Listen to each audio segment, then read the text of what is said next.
Good evening and welcome to the Spokane Virtual Fluoride Forum hosted by the City of Spokane. And thank you for your patience as we've worked through this technology. I'm Ann Murphy of the League of Women Voters of the Spokane area and your moderator for this 2-hour public forum. The Spokane City Council will be considering a vote to implement adding fluoride to the drinking water, and this forum is for all to learn more. The League of Women Voters has not taken a position on this proposal.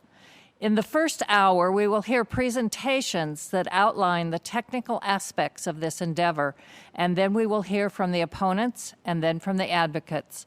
For those of you who have been in Spokane for some time and have seen this issue on the ballot in the past, there will also be an explanation as to why it's come before the City Council at this time. There are 2 speakers for each of our segments, and they have determined how to use their time. I will let those speakers know when 8 minutes have expired, and then at 16 minutes, the members of the City Council will have an opportunity to ask brief questions of these individuals within that 20-minute presentation segment. For each of those segments, we will end at the 20 minutes. In the last hour, we will have time for testimony from the public. In order to testify in this virtual venue, you needed to have signed up prior to the start of our meeting. We have 170 individuals who have signed up to speak, so we will be allowing up to 2 minutes. So if you can be brief, that would be helpful, and then more people will have their chance to speak. We ask speakers to indicate whether they are pro or con on this issue, and we will take those speakers in alternating order. This forum is for comment and not a Q&A. I will provide more detail on this process at the beginning of that segment.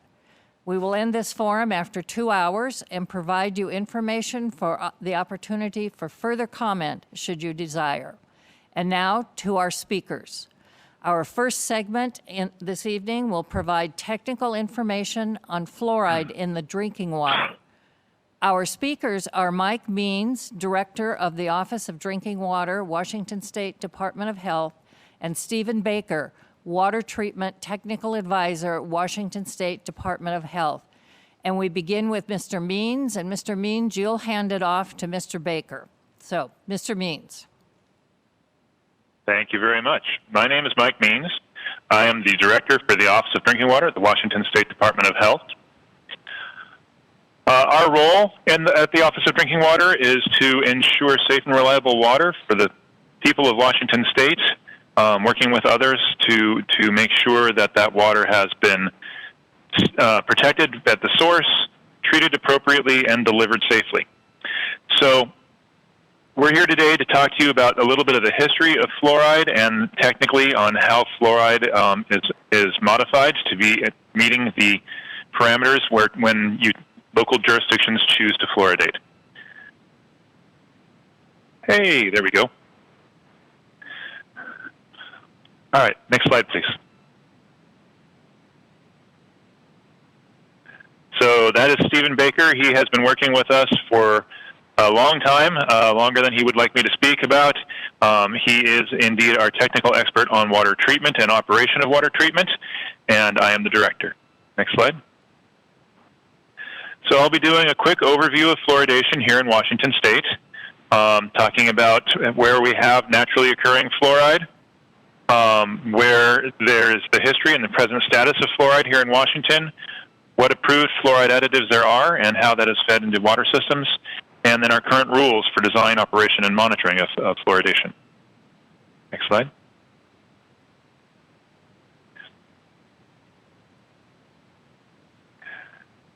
So fluoride is a naturally occurring mineral. We have observed levels in our surface waters are essentially non-detect, less than 0.2 milligrams per liter. In groundwater, we have seen detections anywhere from 0.1 milligrams per liter up to 5 milligrams per liter. Ocean water, where we do desalination, is 0.8 to 1.4 milligrams per liter. Next slide.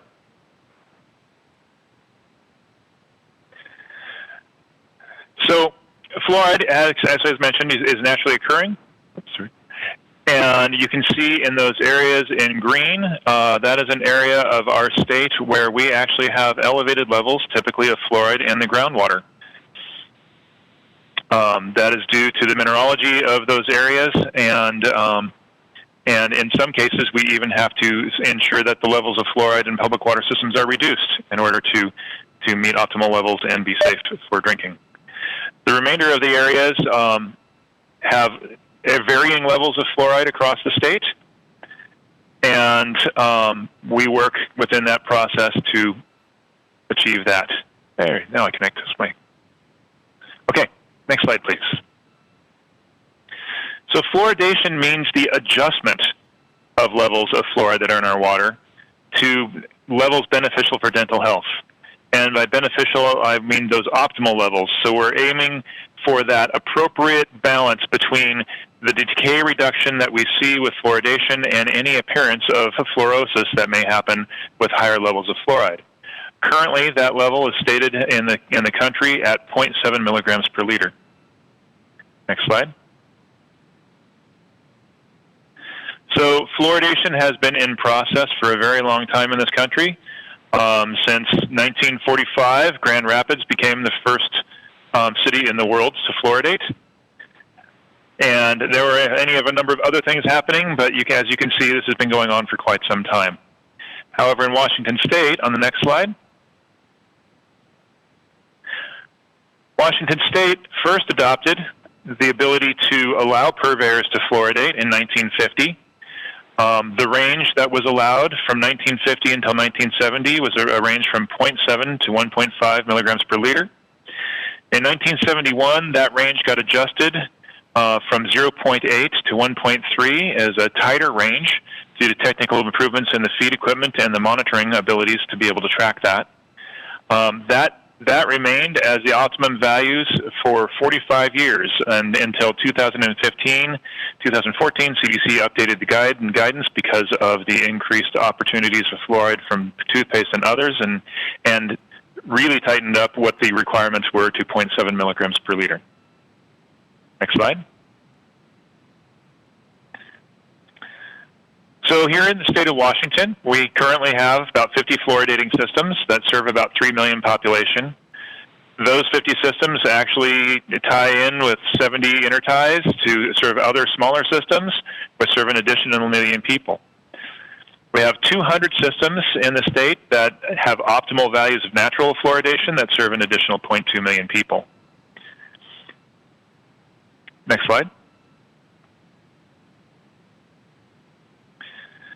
So here are the locations, as you can see, where we have already fluoridating systems in the state of Washington. On this map, this shows the percentage of county public water systems that receive dentally significant fluoride. Blue counties are identified as getting at least 2/3 of those water systems. Green has between 1/3 and 2/3, and yellow counties receive less than 1/3 of those protective levels of fluoride in their water. The red dots across this map indicate fluoridating systems. And this is updated on a regular basis. So next slide. So I happen to be a geologist, and so this is one of those pieces for me that is rather interesting. Fluoride actually comes from a mineral called apatite. It is a mineral that is used for a variety of purposes, including developing phosphoric acid, phosphate fertilizer. Extracts from that also are for fluoride and water treatment with phosphoric acid to reduce corrosion control.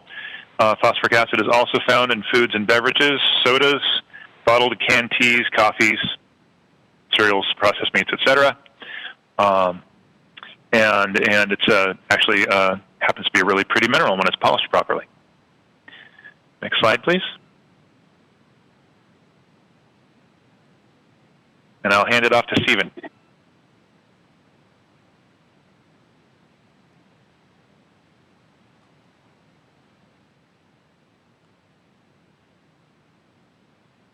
Stephen?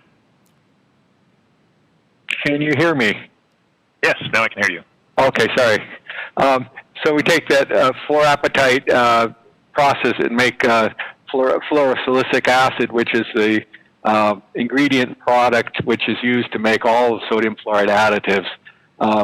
Starting with fluorosilicic acid, you can neutralize it to make sodium fluorosilicate or sodium fluoride. Those are the three compounds that are used, that are approved for use in Washington State. They're really the only three that are used in the whole of the United States. The differences are the sodium fluoride is a salt product. It's handled in sacks, 50-pound sacks. It's very easy to handle. It uses a device called a saturator. It's been around for about 50 years. Relatively unchanged, very, very reliable, simple technology. Produces very consistent product of fluoride.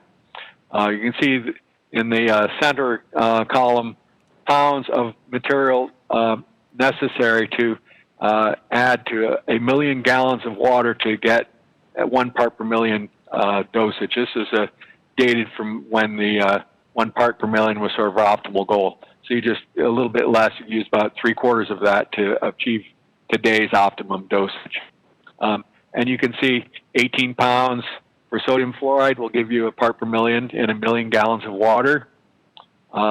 14 pounds of sodium fluorosilicate will give the same result, and about 4.6, about 5 gallons of fluorosilicic acid will give you the same result. So there's advantages to each of these.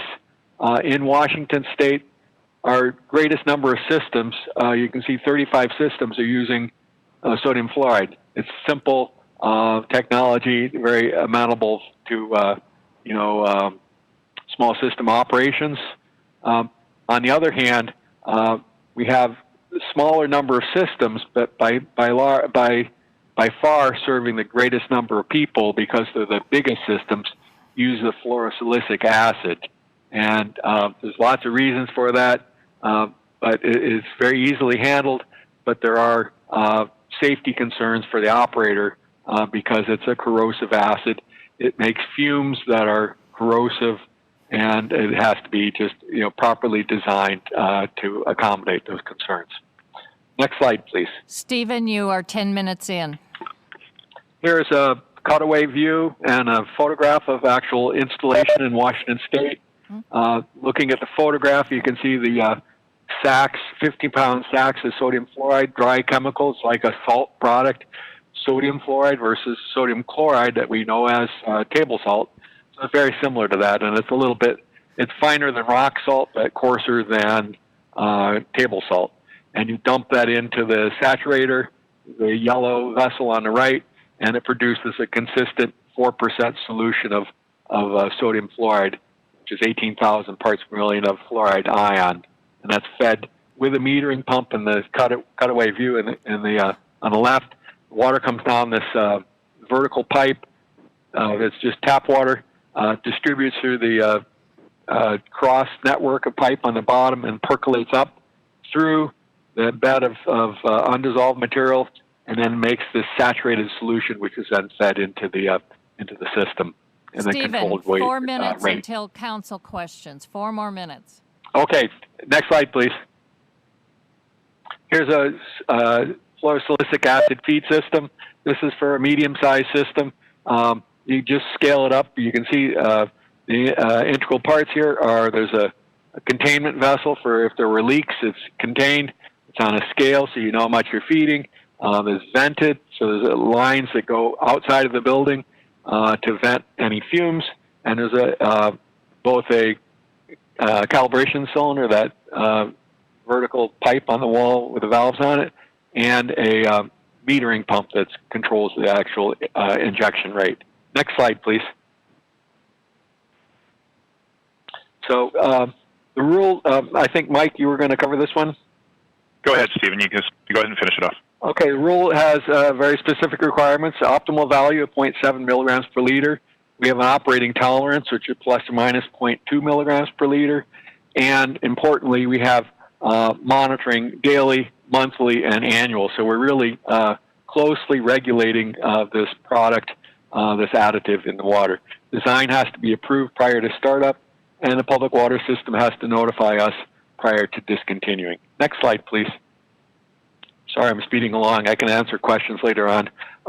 Daily monitoring, this is for each point of injection. So if you have multiple well houses, for each place where you're adding fluoride, you're going to be doing each of these steps. You're going to be using approved and calibrated field equipment, a process that is approved, and you're going to compare that with a calculated value. A calculated value, how many pounds or gallons of fluoride compound did we add to the water, and how much water did we produce? So you can get a theoretical value, and so every day the operator is comparing those two for any discrepancies, which would indicate, oh, I need to attend to something because my measured value is different from my calculated value. And you record that on a monthly operating report form, which is then sent to my department every month. Next slide, please. And then once a month, if that's not enough, we've used this calibrated equipment, but once a month you also take a double-size sample, called a split sample. Half of that you analyze your normal technique that you use in your field lab, the water treatment plant, and you send the other half of that to a certified lab for an official certified result. And we're looking for results. The field lab, that is the treatment plant lab, and the certified lab are within plus or minus 0.2 milligrams per liter, so very tightly controlled. Next slide, please. And then on an annual basis, we want to know what is your background level, what is the source water, because there is some natural fluoride there. I'm not sure what it is in Rathbun Aquifer, probably like 0.1. But in some systems, that value changes seasonally or perhaps even more frequently if they have a surface supply which has other inputs to it. And so annually, we want to have systems get a certified lab measurement of that raw water value. Some water plants will actually measure that the source water on a daily basis because there's enough variability of the natural fluoride coming in, which might change or impact how much they need to add. So that's it. Thank you very much for allowing me to talk about this. Okay. Thank you, Mr. Baker and Mr. Means. And now do we have questions from council? We need a gallery view so I can see who has questions. Karen Stratton. So my first, can everybody hear me? Yep. Thank you for that presentation. The first question is pretty basic. Does the addition of this fluoride, does it alter the taste of drinking water? Is my first question. Stephen? Mr. Baker or Mr. Means? No, it does not alter the taste at all. It's imperceptible. Okay. If you put a part per million of table salt in your drinking water, you wouldn't be able to taste that either. And then my second question is, I've heard a lot of people talk about effects on skin and taking a shower in water that is fluoridated. Does it affect, are there any studies, is there any data that talks about this additional fluoride affecting skin health? So I am not aware of any studies that talk about that, and I'm not aware of any incidents associated with that. Stephen, you've been up more on the research on that? Yeah, well, I would note ocean water, as you saw earlier in Mike's presentation, 0.8 to 1.4 parts per million of fluoride. You swim in the ocean, you might have there's other things in the water, in ocean water, much higher sodium chloride than fluoride. So I would say, no, you're not going to have any discernible skin impacts. It's not really a water treatment question, but that's my observation. Okay, thank you. Okay. Thank you. Are there any other council? Mr. Cathcart. Yeah, can you hear me? Yep. Okay, so two quick questions. One is more before you take possession of the fluoride to put into the water system, when it's leaving the aluminum or the fertilizer plant, what sort of tests are they running to ensure that there's no other materials that are mixed in with the fluoride byproduct that we're going to put into the water system? And then my second question, just to make this easy, you said there's a plus or minus 0.2. So does that mean theoretically we could actually be running at a 0.9 milligram per liter, not a 0.7 as is written into our ordinance? So to answer your second question first, I would say yes, that is considered to be intolerance. It's a tolerable difference. It's likely, in fact, most cases, operators tend to be on a skinny side, so they're more likely to be at 0.6 than they are to be at 0.8.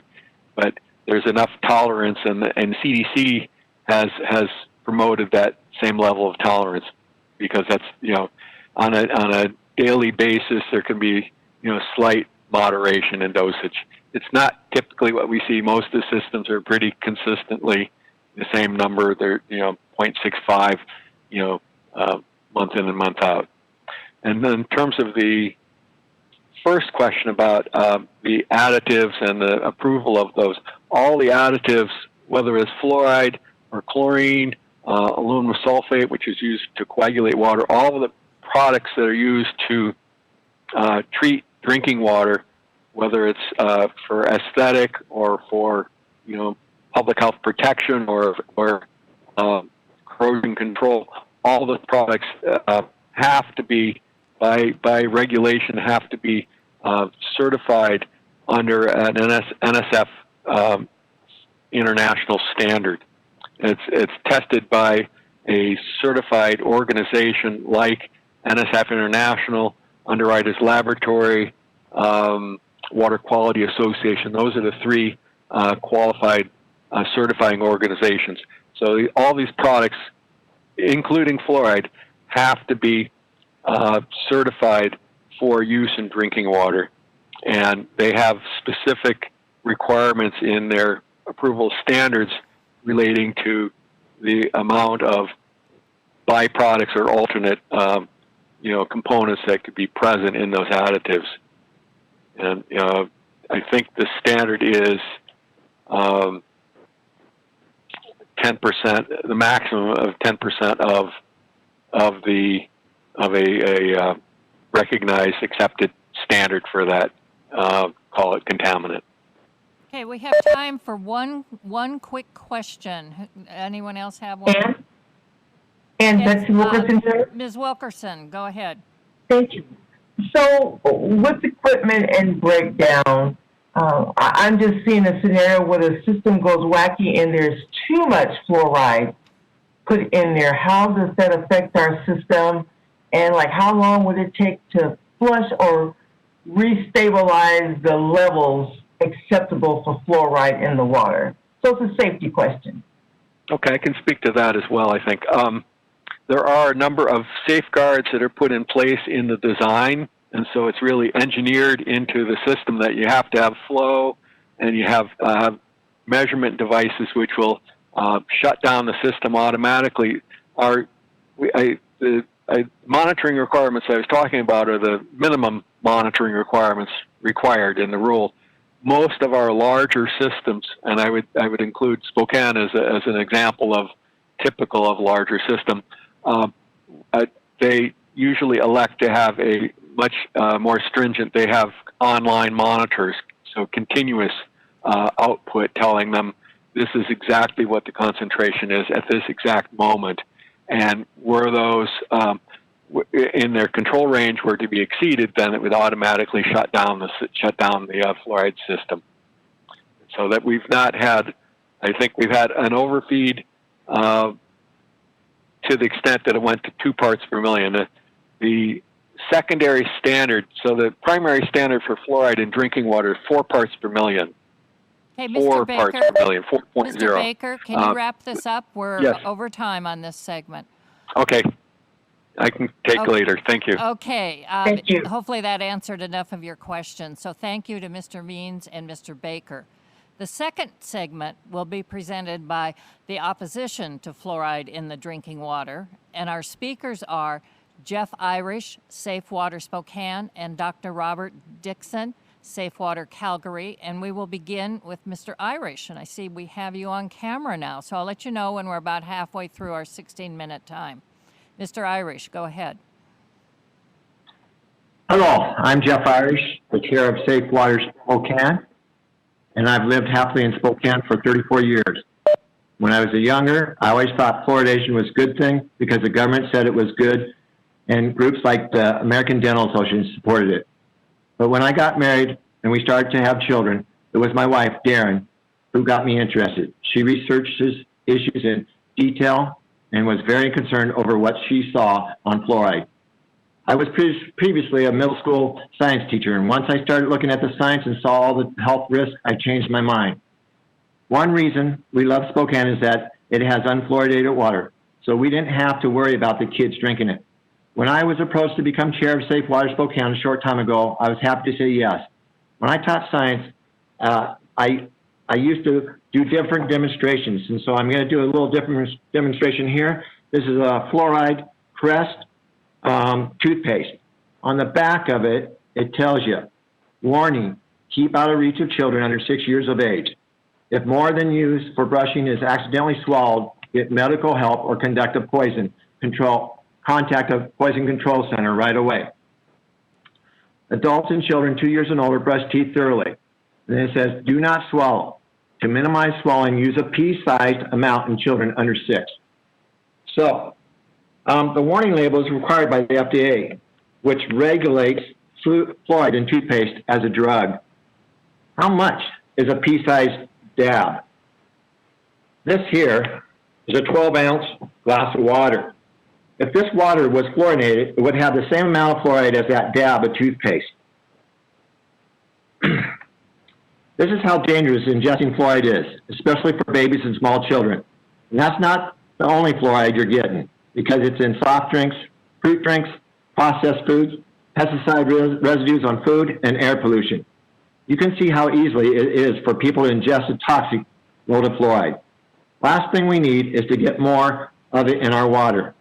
Safe Water Spokane isn't opposed to topical fluoride, such as toothpaste, which is safe for most people. Moreover, it's your choice, as it should be. But once you put it in the water, you've lost that choice. And once you swallow it, it's a whole different story, introducing all kinds of systemic health risks, which Bob Dixon will touch on later. I'd like to touch on a few other points. First is cost. It'd be hard to imagine a more inefficient, wasteful use of our taxpayer money than fluoridating the water. 98 to 99% of it isn't even ingested, but literally goes down the drain in toilets, showers, sinks, lawns, and commercial use.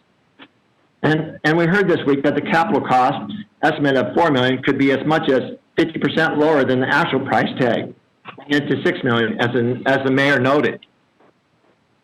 And that doesn't even count the $600,000 annual cost of fluoridation chemicals and maintenance.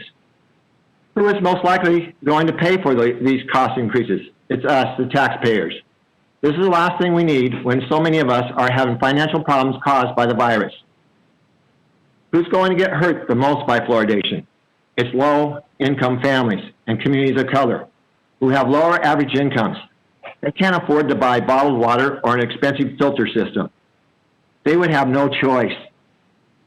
I'd like to read a few excerpts from the League of United Latin American Citizens, LULAC, the nation's oldest and largest Hispanic advocacy organization who is solidly against fluoridation. Whereas current science shows that fluoridation chemicals pose increased risk to sensitive subpopulations, and whereas minorities are disproportionately harmed by fluorides as they historically experience more diabetes and kidney disease.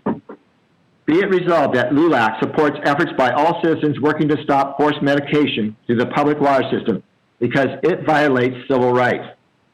It's not just LULAC. Some prominent black civil rights leaders, as Andrew Young, former mayor of Atlanta, ambassador to the UN, whose father was a dentist, said, "I am most deeply concerned for poor families who have babies. If they cannot afford unfluoridated water for their baby's milk formula, do their babies not count? Of course they do." This is an issue of fairness, civil rights, and compassion. And then you have Reverend Bernice King, a pastor, attorney, and daughter of Dr. Martin Luther King Jr., who also said, water fluoridation needs to end. There is one more idea promoted by the fluoridation advocates. Community spigots of non-fluoridated water to provide an alternative. One promoter actually said this has worked well in other communities. Not only has it not worked well, it hasn't worked at all. I couldn't find one fluoridated city in the entire country that does this. There's a reason for this. It's totally absurd. 3 times Spokane citizens have voted down fluoridation, meaning more than 100,000 people are opposed. Can you imagine thousands of people having to trek miles away to line up at the community spigot every day just to get clean water? There's not to mention all the disabled, elderly, and those without transportation who couldn't even get there. We're not living in a third world country, and we're not second-class citizens. This is one of the worst ideas we've ever seen.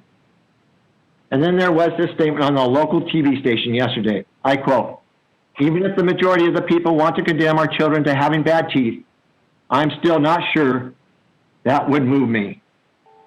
At first, I was very angry, thinking, how dare you say that anyone opposing fluoridation actually wants kids to have bad teeth? How dare you say that we don't love our kids as much as you do? How dare you? That quote, by the way, was from one of the city council members. After my anger passed, I thought how sad it is that we're under personal attack just for expressing our opinion. Win or lose, Safe Water Spokane will never resort to these tactics. We're going to stick to the issues based on the science, always the science, for everyone's health. Please call or email the mayor and city councilors to oppose fluoridation. And please support us on Facebook and check out our website at www.safewaterspokane.org. I'll now turn it over to Dr. Bob Dixon, our friend from North in Calgary. And we are at almost 7 minutes, so you have about 8 minutes. 8 minutes? That should be more than that. Maybe 9. We need time for questions. Sure. So go. Sure. Go ahead. Okay, thank you folks for having me on. Do I have a screen share available here?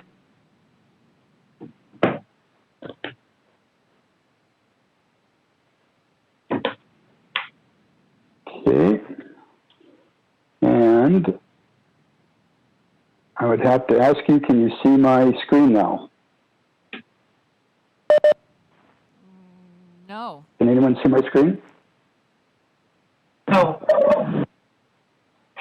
Okay, can you help me with... Hannah Lee will pull it up for you.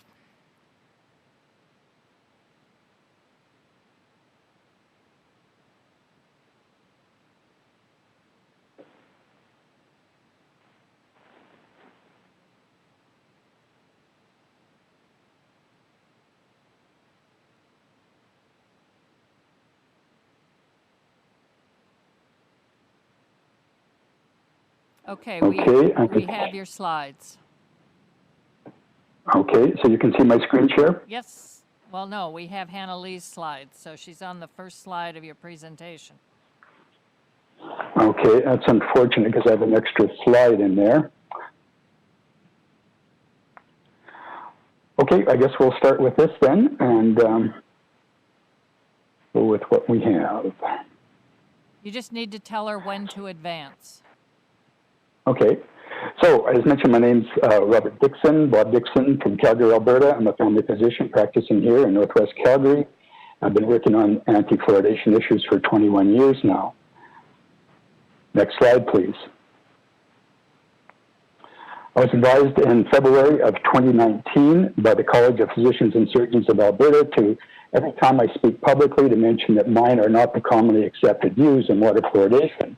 I asked them then what are the commonly accepted views, and to this date they have been unable to answer me.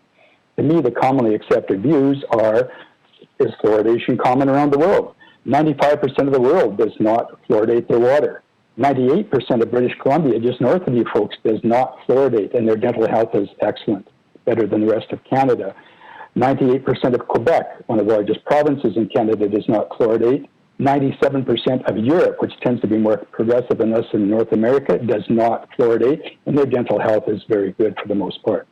And 95% of the rest of the world, as I mentioned, does not fluoridate. Next. There's long-standing opposition, as a matter of fact, opposition for about 75 years against water fluoridation, but people have been vilified and denigrated and have lost their positions and their research money. This is just a slide from Dr. Hill in 1961 in Calgary, who was the medical officer of health, and he was attacked viciously for several years to the point he finally resigned early, and he warned people that it is ethically, morally, and legally wrong to fluoridate. That's exactly how I'm be taken to the Council of Physicians and Surgeons of Alberta as well for those same issues. Next.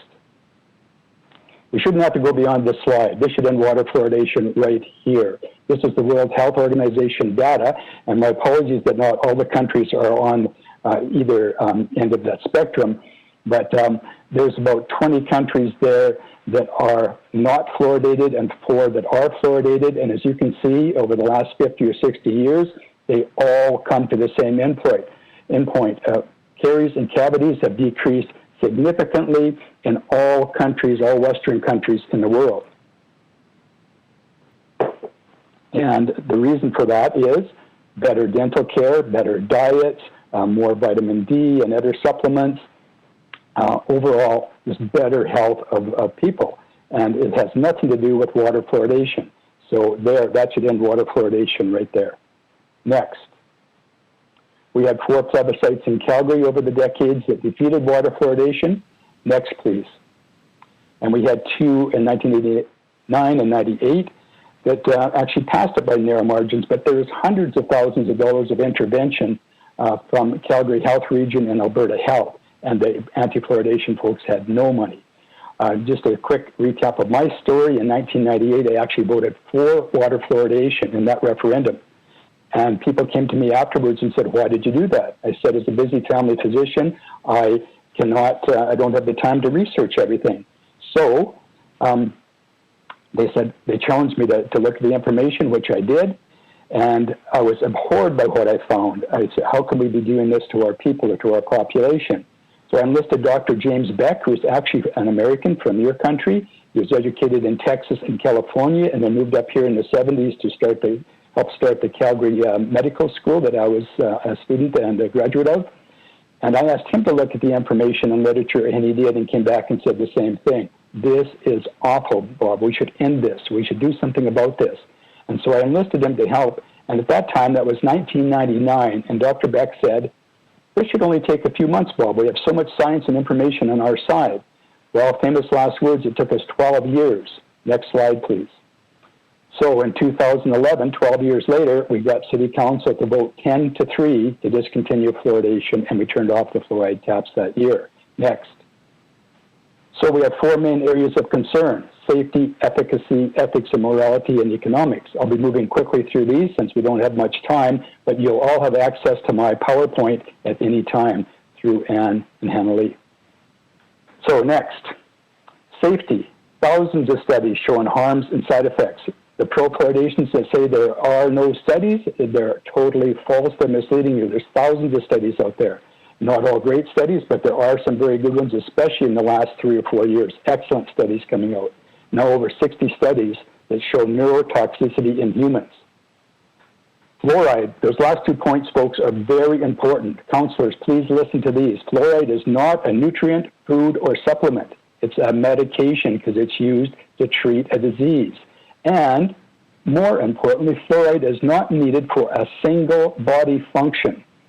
Not a single body function. If Elon Musk took all the fluoride to Mars, we'd have a much safer planet. Next. Efficacy. So the pro-fluoridationists always talk about how effective fluoride is. Well, the gold standard in medical evaluation is the Cochrane collaboration, and in 2015 they looked at thousands of studies. Only 19 were found to be of acceptable, not good, not great quality, just acceptable, and only 3 had been done since 1975. So the pro-fluoridationists often look at percentages because it sounds better. 25%? Yeah, that sounds pretty good. But actually, the decrease in caries is actually, if you quantify that, is 1/2 to 1 cavity maximum saved in a lifetime. So we're going to poison brains and thyroids and bones and kidneys and gut to decrease 1/2 to 1 cavity a lifetime? I'm not. So Washington State, as mentioned by your water experts there, and this is right out of our op-ed in the in the spokesman review yesterday that Jeff and I wrote, a state survey ranking 20 counties by cavity rates put Spokane in the middle. 5 of the 8 counties with higher cavity rates have either naturally or artificially fluoridated water. But there is little correlation between fluoridation and cavity rates. Very important. Instead, household income was the major factor linked to dental health. That's poor people, folks. They have the poor dental care and poor cavities, many cavities. Ethics and morality. As a doctor, I cannot mass medicate with one of the most toxic substances on the planet because we're not controlling dose or dosage. Dosage is the amount of milligrams per kilogram that a person gets. And the smaller a person is, children, infants, babies, and even the fetus, they're getting a much larger dose, way higher than the safe dose. You have 1 So minute there's also- until council Q&A, Dr. Dixon. Thank 1 you. minute. There's no informed consent with water fluoridation. There's lots of hidden costs. Just that bottom point there. Next slide, please. So water fluoridation, $8.8 billion over 20 years. This is the motion that still stands strong from 2011. I can get you counselors a copy of that. It's an excellent motion. The EPA was taken to court. Does anybody know that? That's this year. And these are I'm just going to flip through these quickly. These are all major researchers around the world. Dr. Grandjean from Harvard, Dr. Lamphere from Simon Fraser University in Vancouver. Look at the statements they make about how harmful fluoridation is. Dr. Howard Hugh, who we've lost to California, was the founder of the School of Public Health at University of Toronto and has co-authored 4 studies. He also says, danger, folks, beware, be aware of that. The IAOMT, which is the International Academy of Oral Medicine and Toxicology, that's over 1,000 dentists, folks, mostly dentists that research and know the stuff, read their position Dr. statement. Dixon, we are going to go to Yes? council Q&A at this point. Are there any council members who have a question for Dr. Dixon? I'm looking. Mr. Cathcart.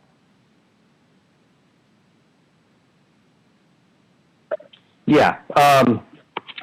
Dr. Dixon, I wonder if you could talk a little bit about the lawsuit that's ongoing right now. I've not been able to get too much information around what the background of the suit is and specifically what they're trying to challenge in court, I guess, and what the outcomes could be with regard to water fluoridation, depending on the ruling of the suit. And then I would just also add real quickly, today I put out kind of 49 questions that I have regarding fluoridation and just kind of this whole process. I posted them on my Facebook page, but I would love if you have an opportunity to take a look at that just to get your feedback, and the same with the proponents of water fluoridation as well. So I just want to throw that out there.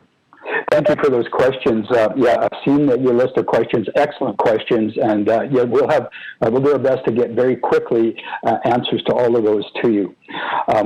So the EPA has been taken to court successfully for the first time in the last several decades, and taken to court by the Food and Drug Watch, by Moms Against Fluoride, by the Fluoride Action Network. And that case is still ongoing. The next sitting is on November the 5th. But the judge has been very impressed with the anti-fluoridationists and all those major presenters that I just mentioned to you. So, yes, they are being taken to court, and it's ongoing now, and we are winning, folks. So you could start fluoridation next week, next month, next year, and it could be ended by federal court decision in a year or two's time. So please pay attention to that. For more information on it, go to the Fluoride Action Network, the FAN website, fluoridalert.org. There's a ton of information on there about the court case. There's some beautiful 3-minute snippets from those major presenters, those world experts that I talked about. Just look at those 3-minute snippets, 3 or 4 of them, and you'll be convinced that these people are top-notch, top-rated, top-rank researchers and doctors, and they'll explain to you why this water fluoridation thing is a very bad idea.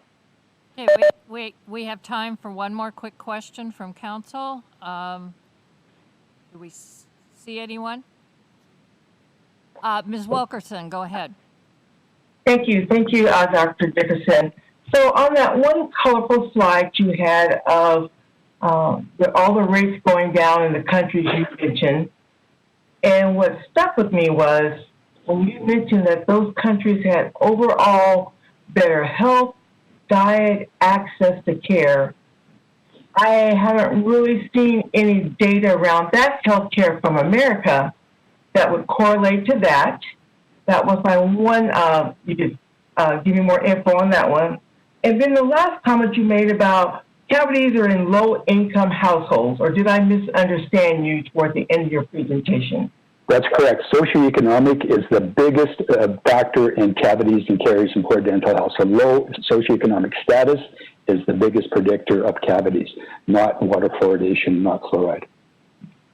So with that challenge in America, or at least in our area, low-income socioeconomic status, even with that being a significant factor, your position would still be that fluoridation would not be great. Absolutely. Half to one cavity, and you're causing all that damage, and people of color are much more affected by the side effects. Please, folks, take a look at the Scottish Child Smile Program. They have zero water fluoridation in Scotland, and they have some of the best child dental health and the best child overall health on the planet. Scottish Child Smile Program. Why don't you make a Spokane Child Smile Program and really make the poor healthier and their teeth better too?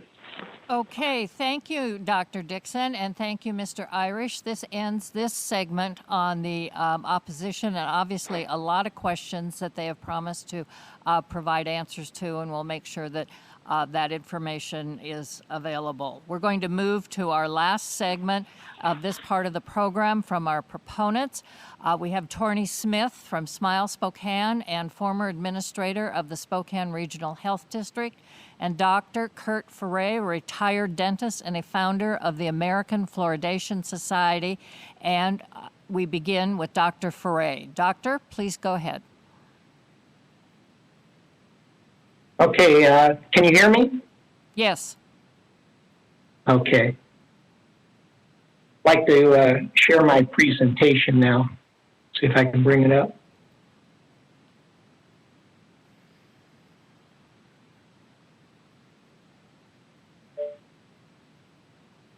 Okay, Hannah Lee, what have we got going here? Can we? Oh, okay.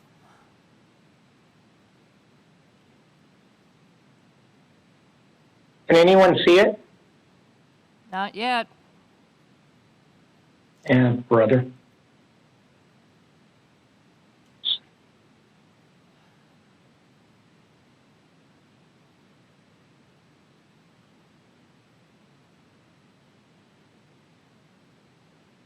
So to keep.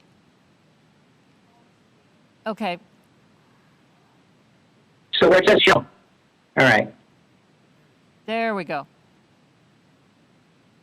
All right.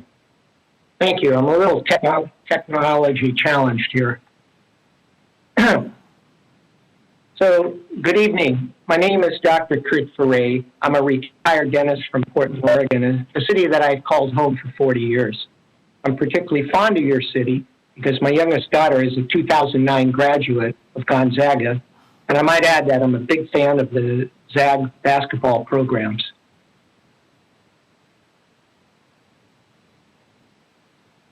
Back in 1990, I stepped up my first dentistry. What I remember from that first day was a 9-year-old boy that presented with a very painful, swollen, and abscessed first permanent molar or 6-year molar. My first question to this young boy was, "How long has this tooth been hurting you?" His answer, "I can't remember." Well, I had to pull that tooth that day, and on my drive home that afternoon, I was reflecting on this young man. Number one, he didn't choose who his parents are and what social economic class he was born into. And two, which was the figurative brick between my eyes, is that my own 2 daughters, whose mother is a pediatrician and their father is a dentist, would never, ever have to experience this kind of dental pain. And this began my growing passion for public dental health. So what is public health? Well, it's a population-based strategy, and there's 3 criteria to justify a public health measure. Number one, a reduction of ill health. Number 2, a reduction of health disparities. And 3, a concern for children who constitute a vulnerable group. Now, over my professional career, I've come away with 4 key learnings. Number 1, you cannot have good health without good oral health. Number 2, healthy kids learn better. Number 3, we can't drill our way out of this mess. There's just too many holes to fill. And 4, prevention is key. That's where we will always get our greatest bang for our buck.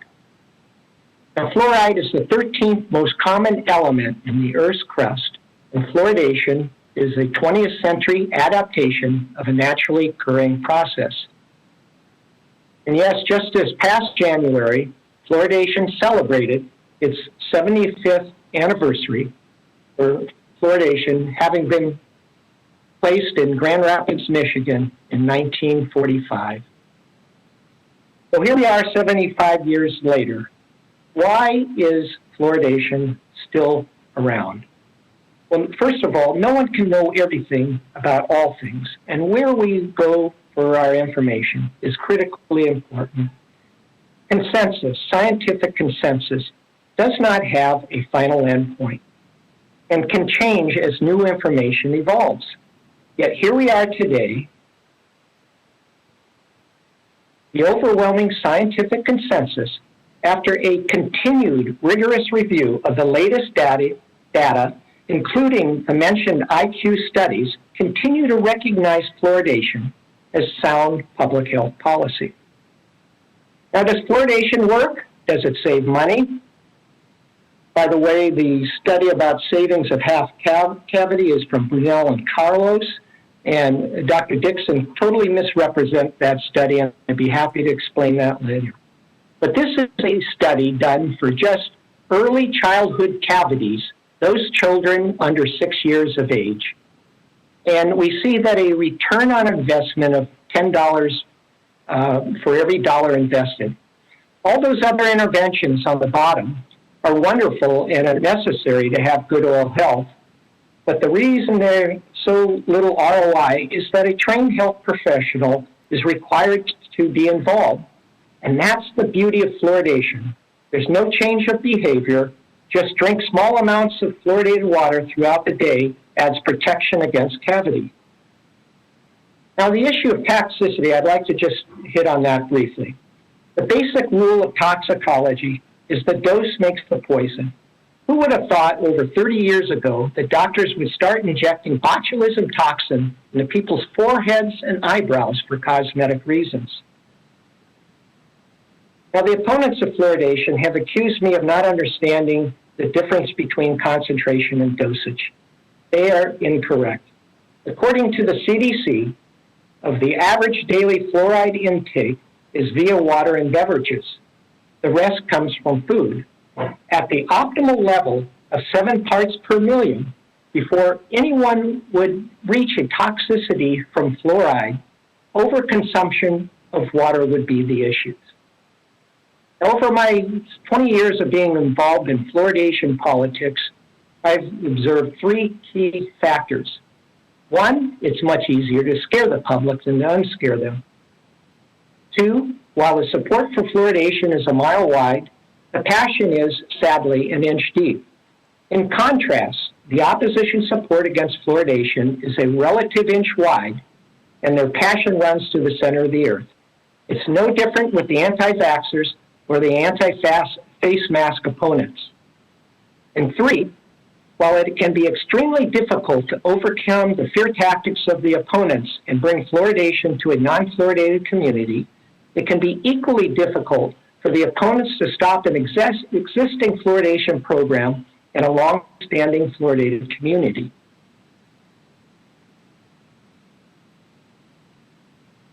The opponent's strategy is to create public concern, doubt, and fear using science filtered or cherry-picked through their organization. I'd like to just share one example of that. You go to their website, they have a list of 50 reasons to oppose fluoridation. And this is one of the reasons. This study that I happen to know about, Lee out of Loma Linda University, looking at the issue of exposure to fluoride drinking water and risk of bone fractures. And this is what they say.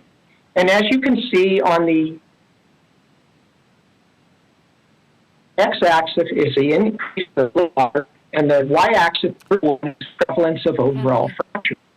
And what the fluoride action does is that when the fluoride concentration increases from 1 part per million to over 7 parts per million, the rate of fracture increases.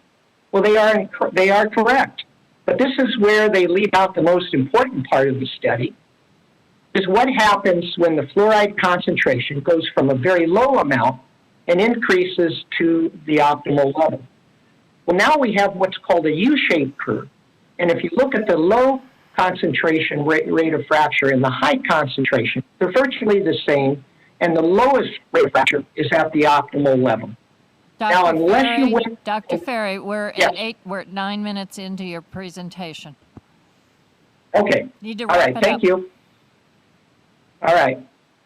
So unless you really read the whole study, you would come away with a completely different opinion or what the study was trying to prove.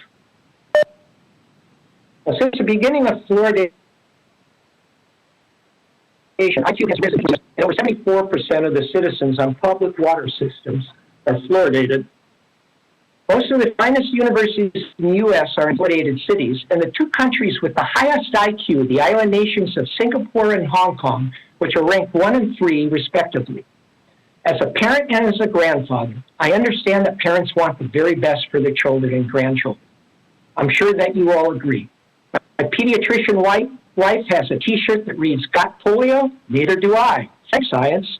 If I believed for a second that fluoridation is causing harm to our children, I wouldn't be here tonight. When the CDC, the NIH, the American Academy of Pediatrics, the AMA, and the ADA, just to name one of many, many organizations, call for the end of fluoridation, I will continue my advocacy of work and go back to being a very happy grandpa in my remaining days on this good earth. Thank you very much. Okay. Thank you, and we go to Tormy Smith.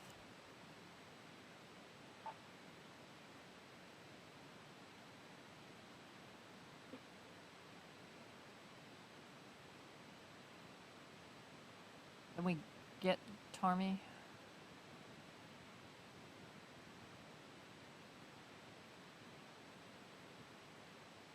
Mr. Smith? I believe you are running the slides for me there. Hannah Lee, do you have his?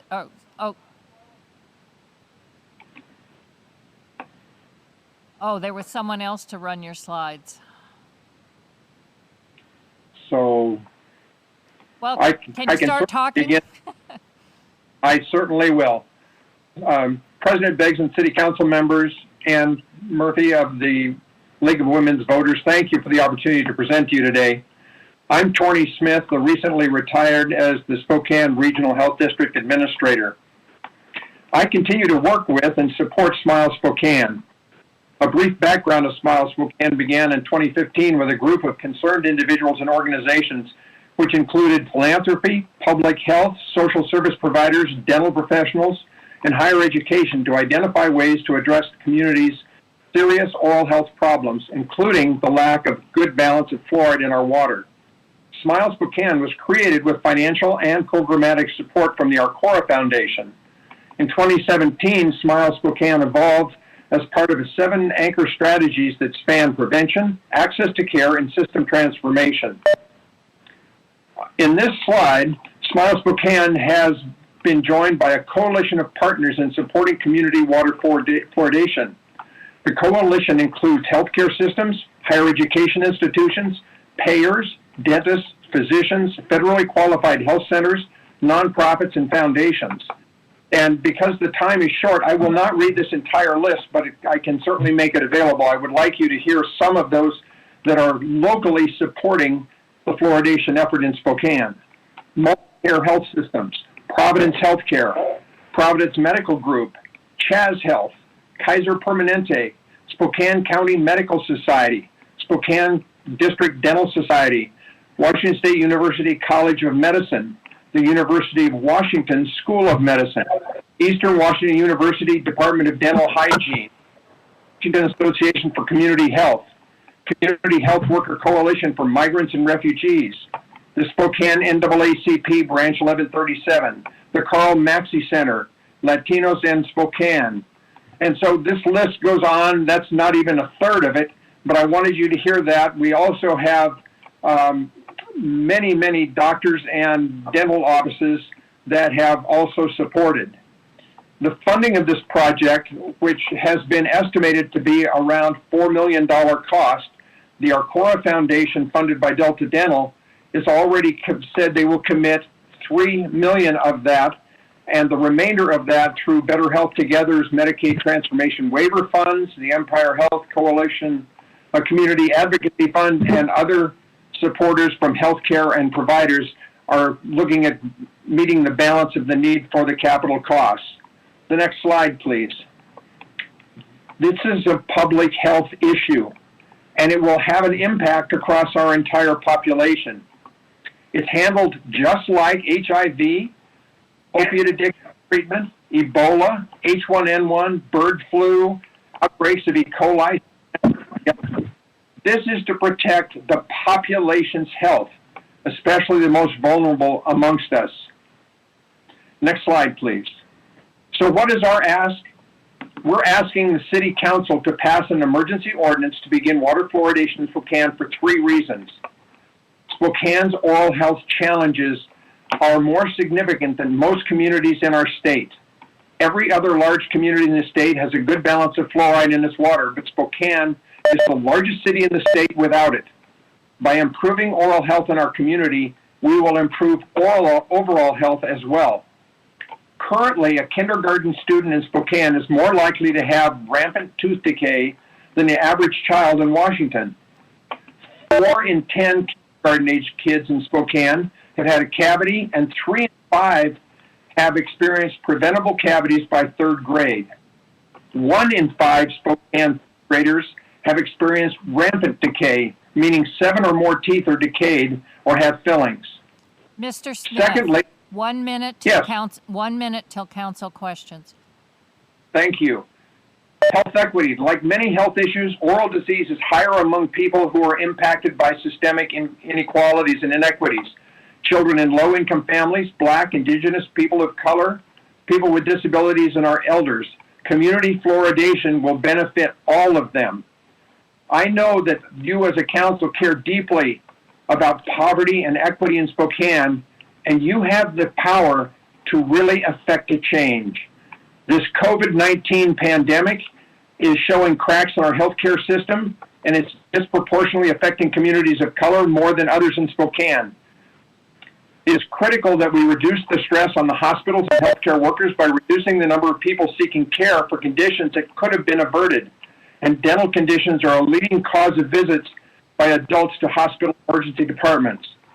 Okay, thank you, Mr. Smith. We need to move to questions from council. Are there any questions from council? Are we? Ms. Kinnear. Lori Kinnear. Thank you.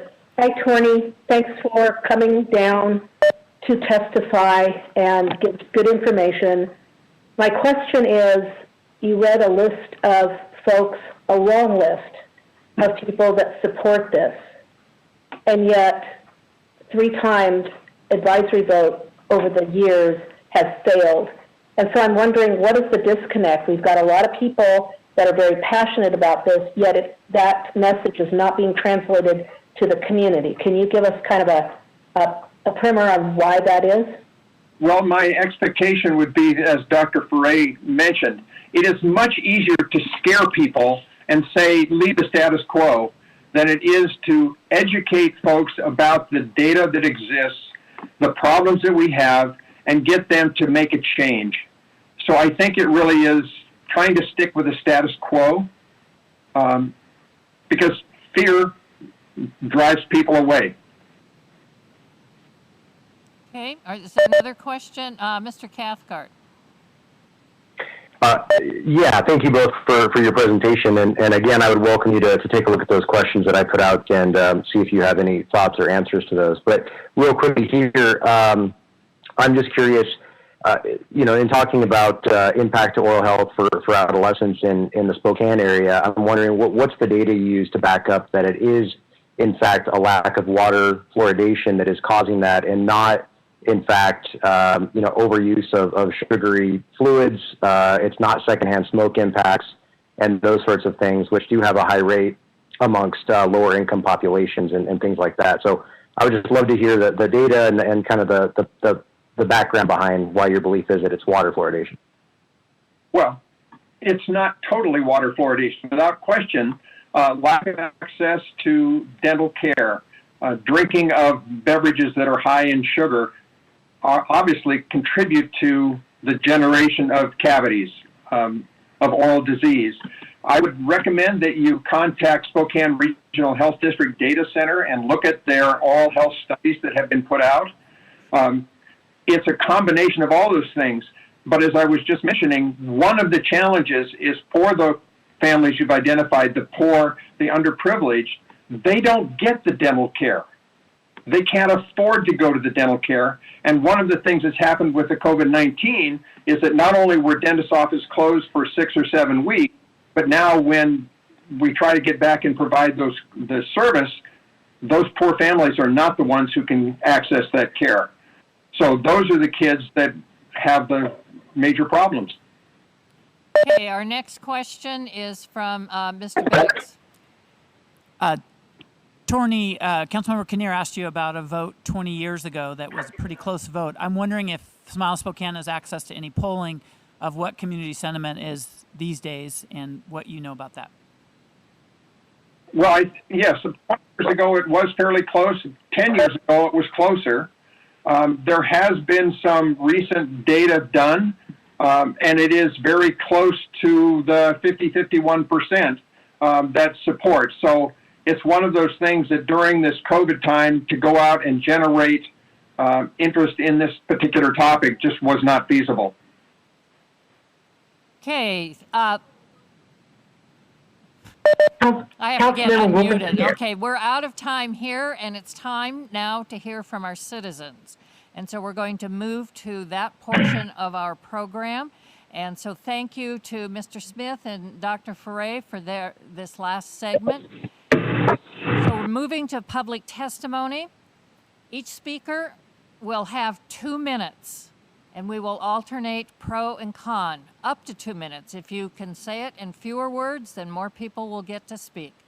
We can take as many speakers as we have left in time, and it may not be all of you. Those who called in are the ones that have signed up that will be able to provide testimony.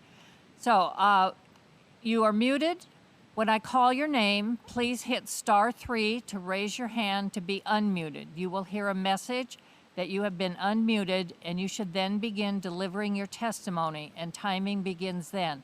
I will say 30 when that much time is 30 seconds is left in your allotted time. Please wrap up your comments, and then we'll move on to the next person. We will start with our first con speaker on the list. So Grant Keller, please hit *3 so that our technical host can find that and get you, and you may go ahead. The next speaker will be Jeff Bell. This is Grant Keller, citizen of Spokane. Can you hear me okay? Yes, go ahead. Okay, thank you.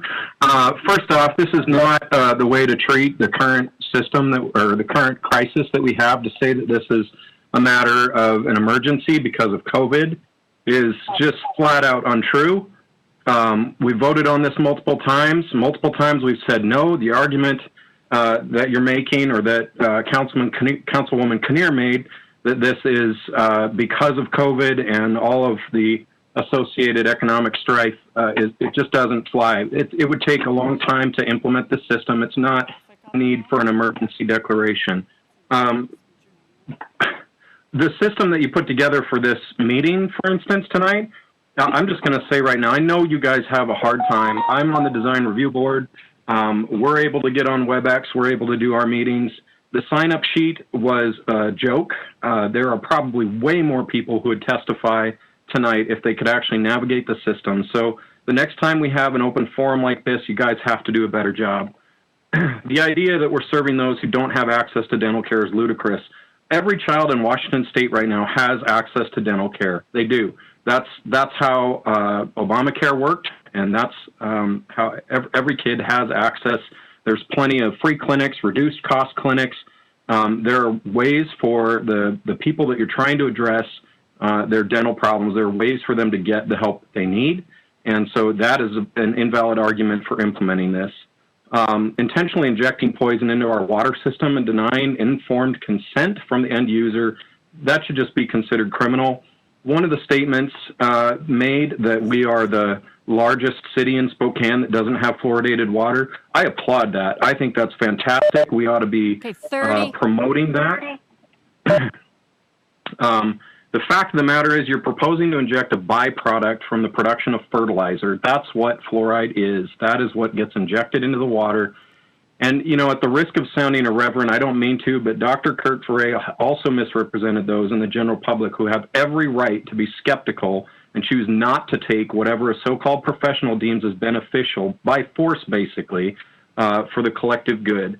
The idea that we're going to set up taps and you're going to force people with multiple chemical sensitivity to take a bus down to fill up their jugs and take their bus home. Thank you, Mr. Keller. Your time is up. We are going to go. That's ridiculous. You need to vote no.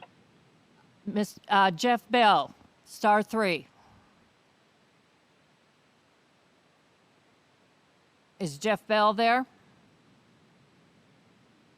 I am, thank you. President Beggs,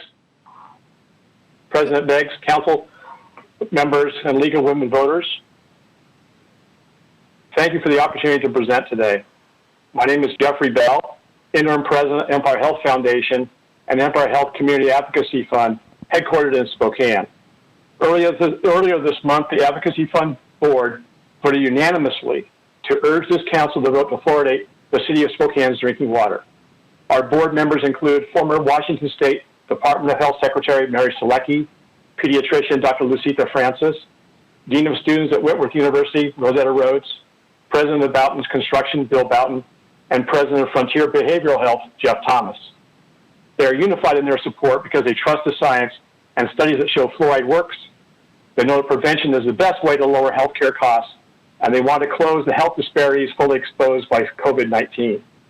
Each day delayed in fluoridating the city's water means another day of a widening health gap for our children. We are just one of 50 community and health organizations that support fluoridation. The groups are diverse, but unified in their message to you. Please vote yes to fluoridate the city of Spokane's water. This is a very personal issue for me. My father came back from World War II and opened a dental practice in a small town outside Portland, Oregon. He saw firsthand the difference between those children and adults with fluoride drinking water and those without. And he became a leading advocate during his 45-year career. As a result of his advocacy, he received a great deal of quantity of hate mail and numerous threatening phone calls. My father backed down, and neither should you. This is not about being conservative, liberal, or winning the next election. This is about leadership. Please do the right thing and vote yes for fluoridation. Thank you. Thank you. Thank you, Mr. Bell. Our next speaker will be Pat Doherty. Please hit star 3. And the speaker after that will be Lee Williams. Jeffrey, lower your hand, please. Jeffrey. Pat Doherty.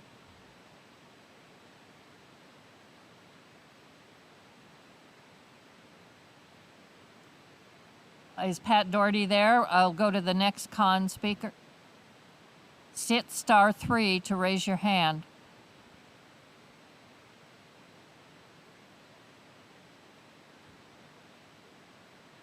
Okay, I will move to the next speaker. We'll try and cycle back. Teresa Laher, you have an opportunity to speak. Hit star 3 on your phone. Okay, go. Hello, can you hear me? Yes, say your name, please. Hi, my name is Seth Killian, and I just wanted to, most of my points have been covered. One of the ones I wanted to point out is that, I'll just read from an article here. While the nation focuses on the catastrophic health effects caused by Flint, Michigan's lead poisoning drinking water, fluoride chemicals are still purposely added to the public water supplies, even though studies show they leach lead from water pipes and increase lead levels in children, according to a report from the Fluoride Action Network.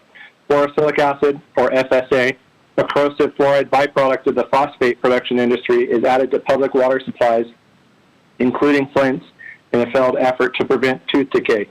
Studies show that FSA spiked water is contributing to children's unsafe lead exposures and making the lead crisis worse, says attorney Michael Connett with FAN. He's the executive director. The nation was rightfully shocked by a lead crisis in Flint and the systematic failure of health authorities to prevent it. But the problem with lead poisoning is not just the Flint problem, it's a national problem. Lead service pipes were banned in 1986, but America's water infrastructure, including Spokane's, is still laden with lead-containing pipes and fixtures. I'd like to add also that this includes the older brass fittings, which are everywhere in people's houses and all over Spokane. It also includes lead solder joints, which are only in the past few years have been banned. Those are all over in our infrastructure in Spokane, in people's homes, and throughout the city. All the other points that I wanted to make have been made, so I'll pass it on. Okay. Thank you. Our next speaker is Lee Williams. Please hit *3. The next one will be Teresa Leher. And lower your hand when you go down, please. Hit *3 again. When you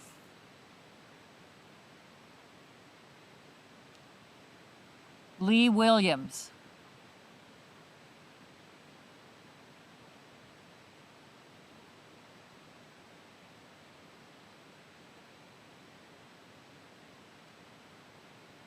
What? Lee Williams? Hi, this is Teresa Lar, and I'm concerned with this emergency order. And one. Who? Teresa? Right now? Or okay, I'm sorry. Teresa, go ahead. No, we'll come back to you. We're going to Lee Williams next.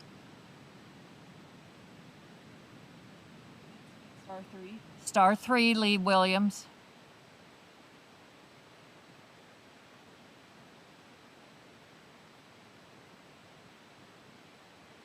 Okay, we're not getting her. Elizabeth Wardner, are you available? Hit *3.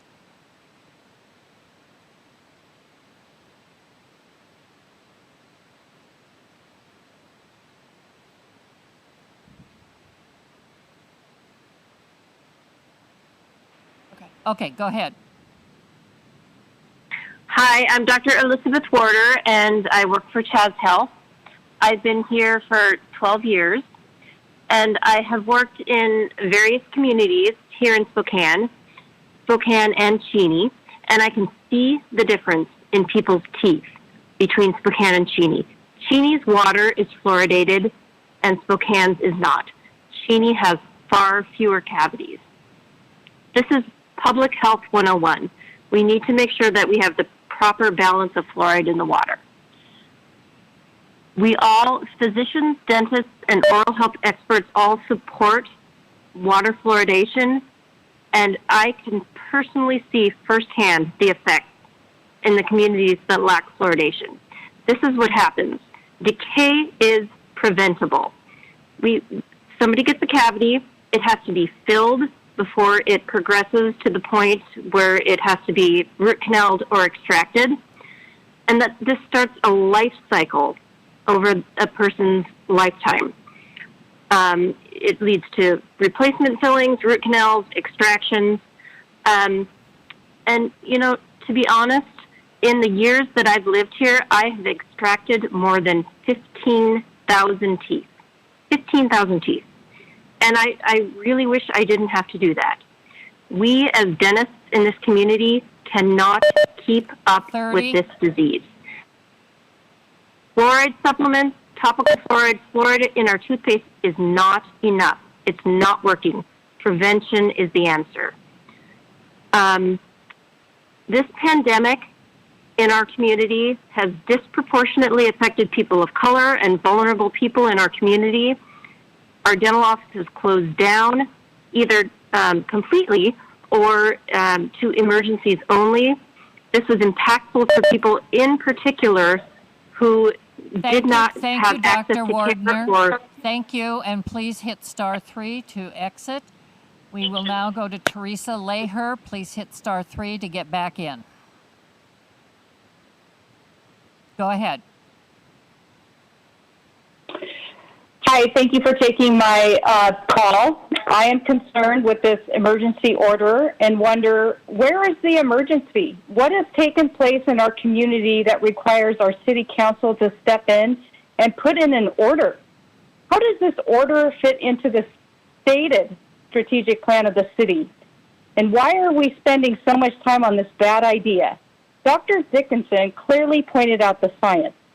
What are your efforts to communicate to the city of Spokane your urgent need to fluoride to the water supply? As bright people, you know this is a highly controversial subject and has indeed been voted down by our community. I wonder why, in such divisive times as this, the council would choose to step foot into an issue that could further cause more division, especially without a vote of the people. On the city's website, it is stated, the city of Spokane is committed to providing information that promotes government transparency and accountability. What are you hiding? Let the people decide, as we don't need more government overreach. In all honesty, Mayor Woodward, if you're listening, this is one of the main reasons we as a city wanted you in this chair. And finally, Mayor Woodward, if you're listening, if the council chooses to go against the will of the people, you have the support of your constituents to use your veto power. Thank you for voting no. Thank you. And now we will go to Keontha Duncan. Please hit *3. The next speaker after that will be Lynn Campbell. We're waiting for Keontha Duncan. Please wait.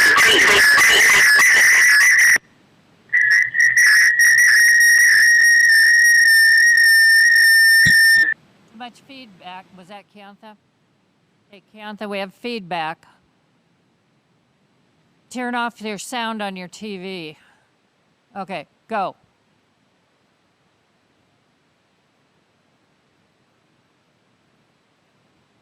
Keontha?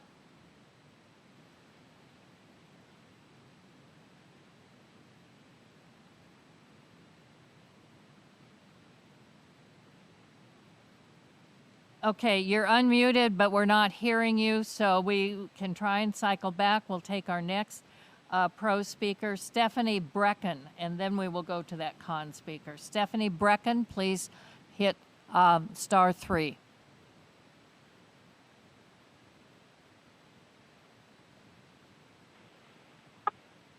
Okay, go ahead.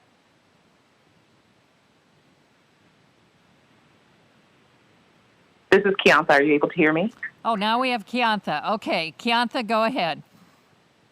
Okay. Good evening, everyone.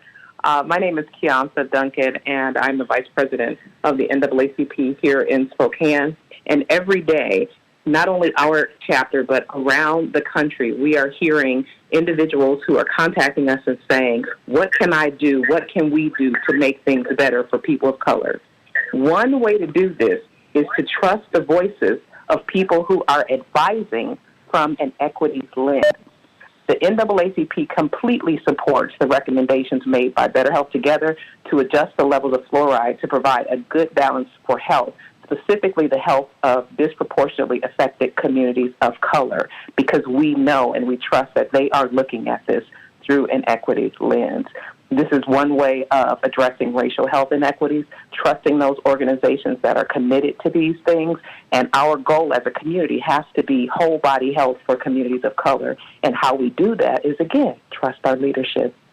We have to work together to reduce the disparities that are being experienced by communities of color and impoverished communities. And the way that we do that in this moment is to say yes for fluoridation and to say, we are listening to what the communities of color are saying they want. Thank you for your time. Thank you.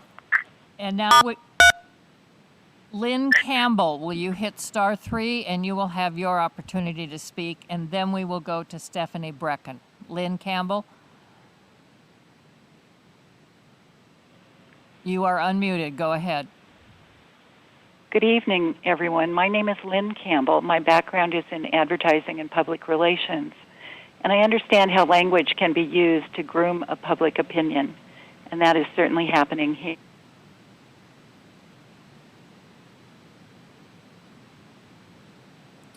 What happened to her? We've lost Lynn Campbell at this point. We'll see if we can get her back. But in the meantime, I'm sorry. You're still there, but we can't hear you, Lynn.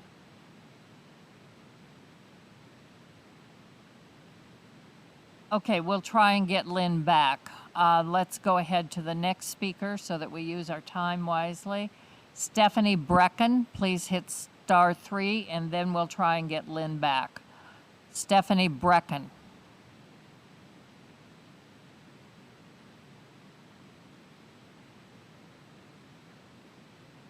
We're not seeing Stephanie. Has Lynn Campbell come back? Okay. We'll go to the next con speaker on here. Gloria Clark, will you hit *3? And Deb Harper, will you be ready to be the speaker after Gloria? Okay, Gloria, you are unmuted. Go ahead. My name is Gloria Clark. I am a retired registered dental hygienist. As a dental hygiene student, my professor's assignment was to research fluoridated water. I remember quite vividly that journal articles showed that kidney dialysis patients were not to be exposed to fluoridated water. That negative effect on a subset of patients bothered me, but I thought that the benefits of adding fluoride to a water supply must surely outweigh the negative medical consequences. However, I was wrong. Let's fast forward to today. A friend of mine with COVID-19 has recently undergone kidney dialysis treatments. Doctors and researchers at Johns Hopkins Hospital report that kidney injury requiring kidney dialysis is happening in about 15 to 20% of all hospitalized COVID-19 patients. Current research still shows that fluoridated water poses a risk to dialysis patients. Even if one decides to obtain non-fluoridated water for drinking and cooking, taking a shower in fluoridated water can increase fluoride concentrations in one's body and harm dialysis patients. The council members have been told to pass an emergency ordinance to place fluoride into Spokane's water supply due to COVID-19. Will the council respect the needs of individuals who are struggling to stay alive after contacting COVID-19 and withdraw their emergency ordinance to place fluoride into our community water? Or will they ignore medical research and force fluoridation onto patients whose lives are hanging in the balance? Do no harm. Vote no on this so-called emergency ordinance. Thank you. Thank you. And now Stephanie Brecken. Oh, put your hand down, Gloria, or hit *3 again. Stephanie Brecken, do we have Stephanie on?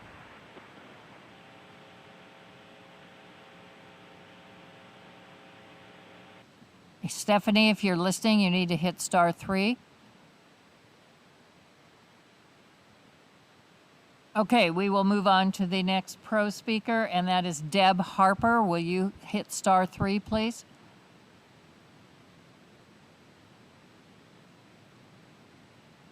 Okay, begin.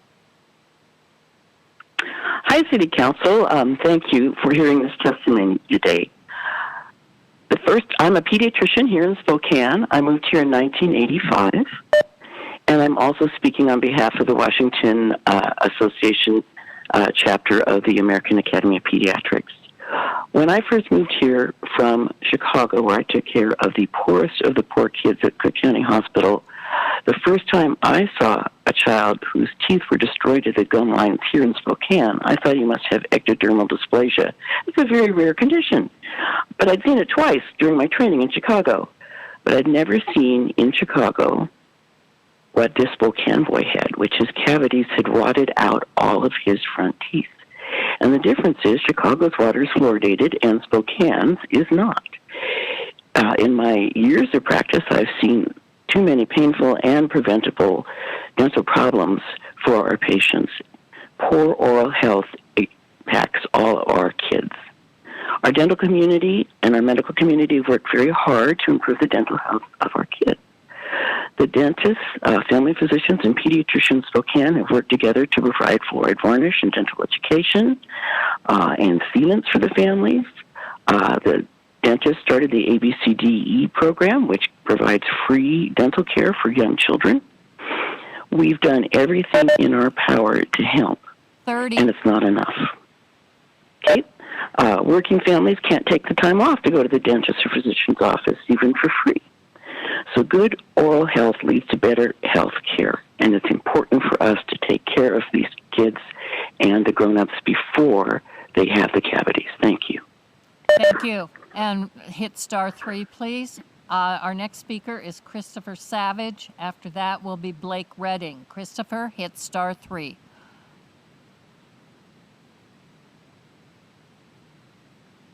Who do we have? State your name, please. Stephanie, are you there?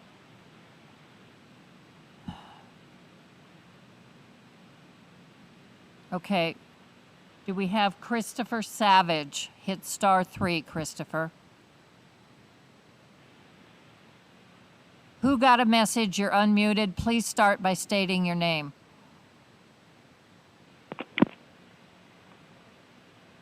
This is Lynn Campbell. Was Okay, my testimony, Lynn, did it come through, or was I cut off? You were cut off, so you can finish your statement, please. Do you know when I was cut off? I have absolutely no idea at this point. I'm sorry. Okay. It was very well, early. Let me just.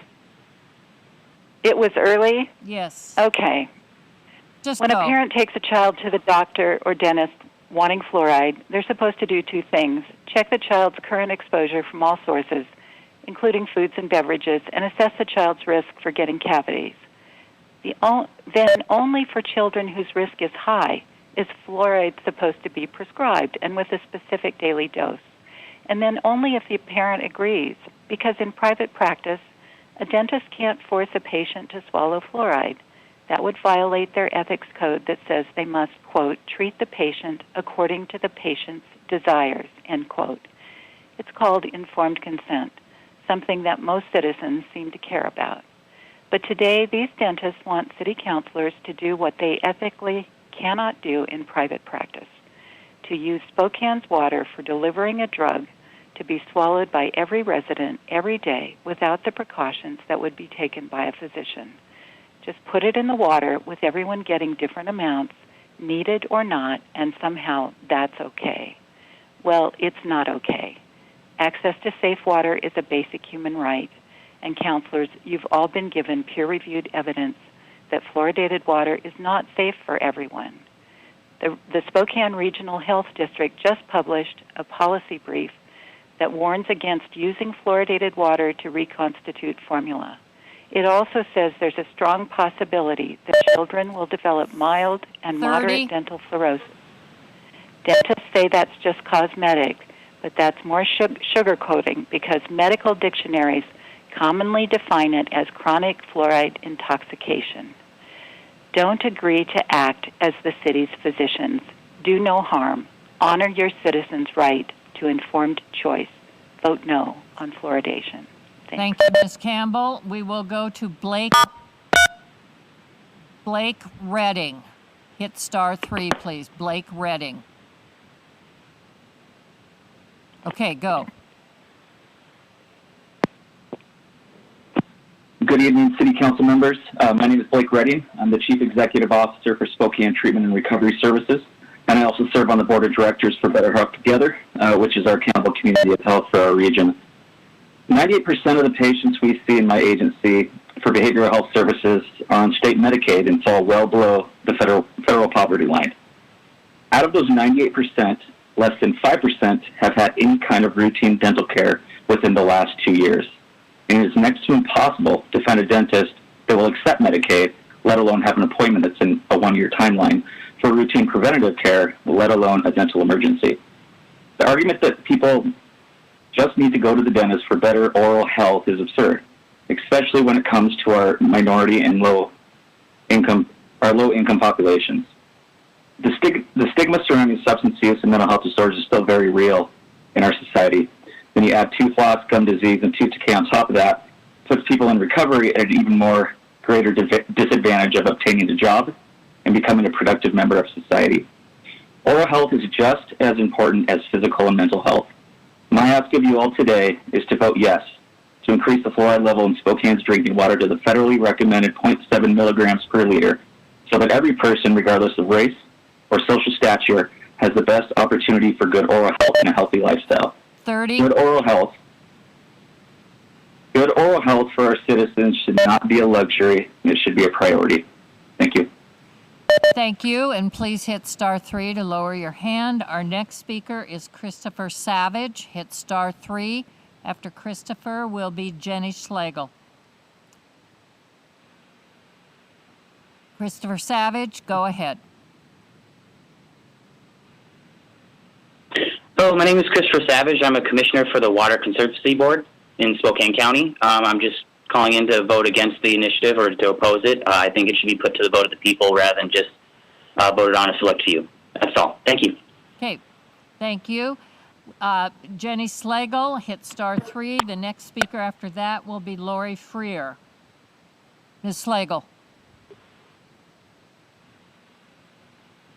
Okay, go ahead.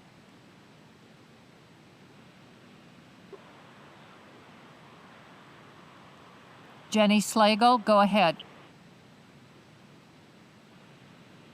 Hi, my name is Jenny Schlegel. I'm a member of the Yakima Nation, and I've lived in Spokane for 20 years.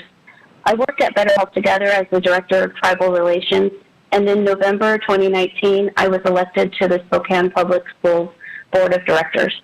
My roles at Better Health Together and SPS Board intersect in that we are both working to foster whole child health based on a public health foundation while applying a racial equity lens. In June, the board passed a historic racial equity resolution that included specific actions to establish a racial equity policy and to continue to increase social, emotional learning, and wellness. When we talk of racial equity, we must also talk about health equity.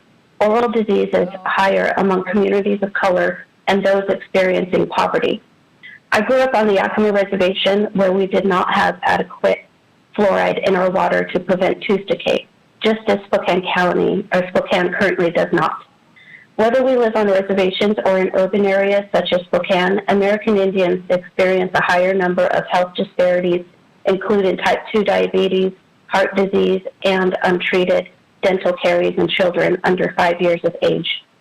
Speaking of low socioeconomic status, 57.3% of our 29,000 SPS students qualify for free and reduced lunch in the district. The CDC reports that untreated cavities can lead to problems with speaking, playing, and learning. In the 2016 report, the CDC outlined the correlation of tooth decay and students missing school and learning delays. BHT helped support a community poll that showed 53% of Spokane would approve fluoridation, 34% reject, and others undecided. If we care about racial and health equity, then water fluoridation in Spokane is a must. Thank you, Ms. Schlegel. Thank you. Hit *3 to lower your hand. We'll now go to Lori Freer, and then we will take, we believe it's Stephanie back on the phone. Lori Freer, hit *3.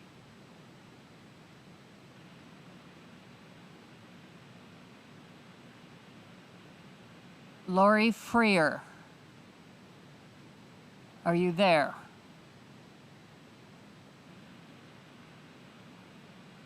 Okay, we're going to move on and maybe be able to cycle back to you. The next con speaker on our list is Susan Lee. Susan Lee. Hit *3.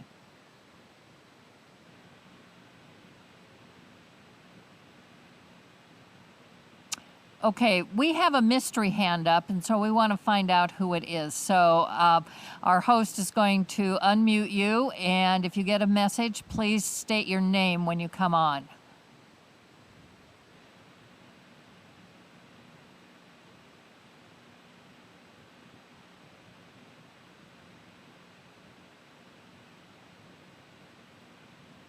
Okay, we no longer have that person. Okay.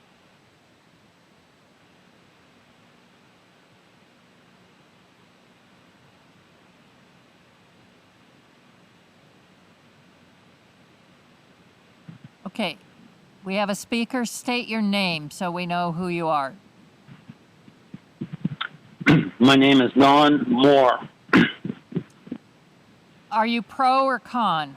Oh, you muted them. Okay. Do we have a hand up that we're going to call on? Okay. Okay.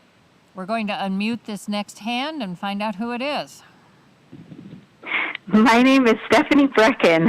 I made it. Stephanie. Okay, go ahead. Yes. I grew up in Spokane. I've been back for about 12 years now to raise my 3 children. I work as a lead school nurse for East Valley School District and as an assistant professor at WSU's College of Nursing. I've seen so many students with horrible dental issues. I would tell you the story of just one child, but the story is the same for so many of the children I work with.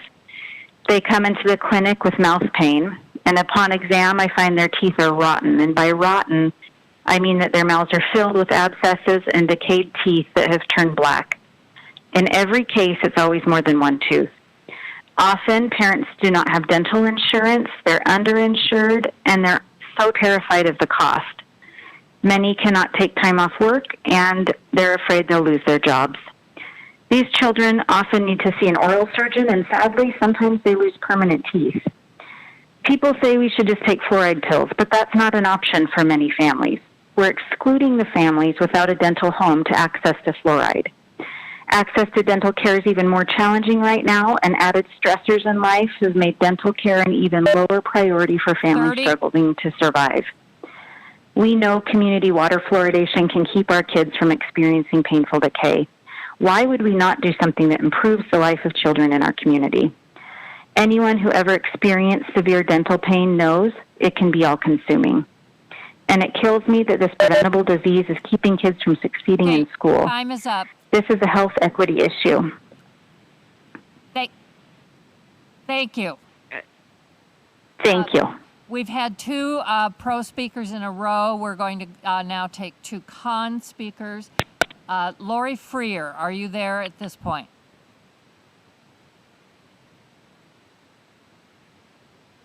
Hit *3 if you want to speak.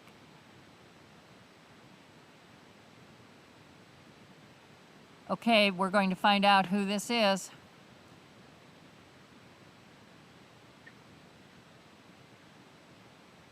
Please, have you unmuted them? Okay, state your name, please.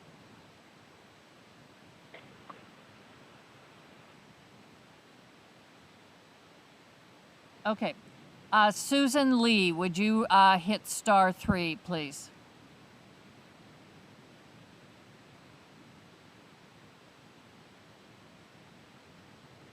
Okay, I'm going to go down the list. There is a Seth. I have no last name for Seth, but Seth, hit *3 to speak. Con.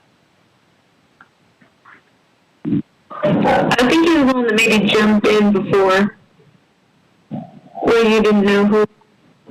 Who is this? That was Councilmember Burke. Oh, okay. And I didn't hear what you said. Oh, somebody had spoken before that wasn't on your list, and I think it might have been a Seth. So that's why I was saying he already spoke. Okay, I'm going to go to the next con speaker, Kaylin Zake Moore. Hit *3.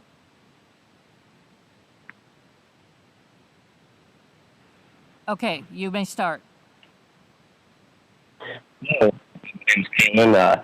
I grew up approximately half of 26 years old now in Kitsap County, where, as you saw from the chart earlier, they have, plenty of fluoridation plants there. I suffer from dental fluorosis, which, by the way, when it becomes more severe, which isn't that incredibly common, I know, and there are other contributing factors, yes. However, when in comparison to average tooth decay, teeth can become blackened or just come in black. By the way, density to tensile strength doesn't really compare very well in this situation. By the way, they say the fluoride, it benefits the density of our exposed teeth, but that makes them more brittle in turn. Not to mention, all the other effects it has on the body, such as fibroid suppression, immune suppression, cognitive effects, and also our aquifer is probably the best. I would say the best source of water I know on the planet. And essentially, fluorine, element number 9, is the most electronegative element on the entire known periodic table, which translates to basically it is the most reactive. It'll form compounds with inert gases, such as xenon tetrafluoride. Anyways, there's a phenomenon known as acid mine drainage when certain minerals are exposed, that were locked in the earth, because, such as, fluorine, by the way, is not free-form, just like aluminum. They're not free-form in the environment. They have to be extracted, and then they're highly reactive. They will react with everything. And anyways, our aquifer will become contaminated for the first time. This will, cycle, basically. And, yeah, there's just so much more to it, though. I really just don't have enough. Mr. Moore, your time is up. Hit star 3, please. And our next speaker will be June Lawson.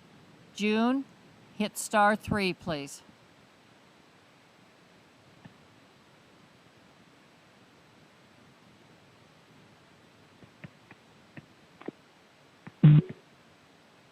June, go ahead.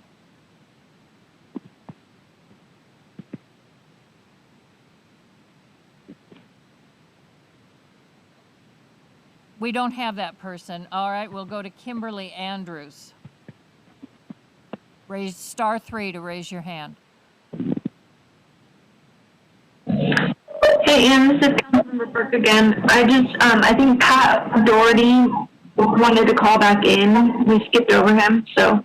We're just going down the list. So thank you, Councilmember Burke. But we're right now looking for Kimberly Andrews. Okay. Gary Rogers, star 3 to speak.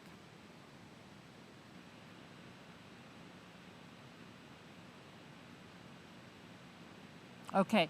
All right, we'll go back. Is Pat Doherty there? Go ahead and raise your hand.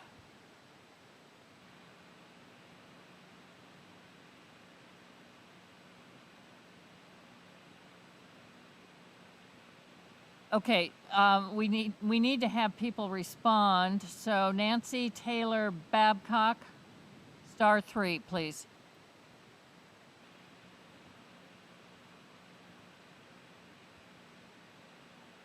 Star 3, Nancy Taylor Babcock.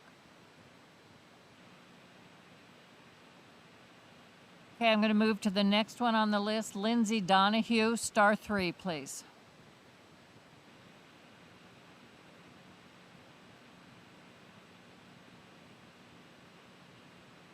Hector Martinet, star 3, please.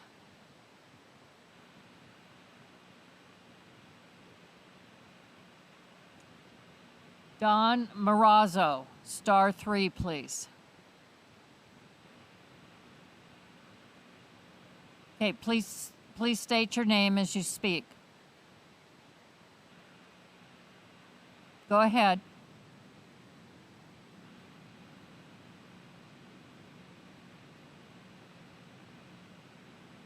Did we lose them? Okay, if you got a message that you were unmuted, you need to start speaking.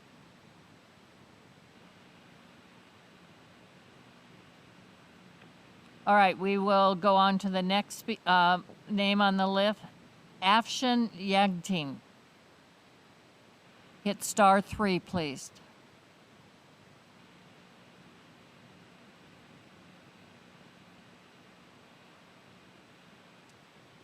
Okay, go ahead. State your name. Yes, Kimberly Andrews. Okay, Kimberly, go ahead. You have 2 minutes. Okay, thank you. I've been listening to both sides this evening, and so far, based on all of the arguments, it looks like the science is showing that there really isn't any significant benefit for dental health for fluorinating the water, but it looks like there are really significant consequences for all of our health if we choose to do this. And I was just thinking about how much water I use on a daily basis for cooking, for drinking. I bring a bottle of water with me to work, showering, and I know that I could not afford to buy bottled water to do all of those things, and especially for drinking. And I feel like people that are active and that drink more water are going to be put more at risk. I usually drink about a gallon of water a day, and I heard someone say, you should only, sip small amounts of fluorinated water. Well, my tap water at my house is what I use for everything, and I can't afford to buy bottled water. And I feel that, especially for those with young children, who it's already being recommended that they do not use fluorinated water for making formula, are they then going to be expected to go buy distilled water to make food for their babies? I feel that this is 30. really unfair to those who cannot afford a whole home filtration system or cannot afford to purchase bottled water or have water delivered. So I feel that this would be a really negative thing for those in our community with lower incomes, and I'm absolutely against it. Thank you, Ms. Andrews. Thank you, Ms. Andrews. We are Thank you. going to hit *3 to exit. Call on Alex Evans, pro speaker. Alex Evans, hit *3.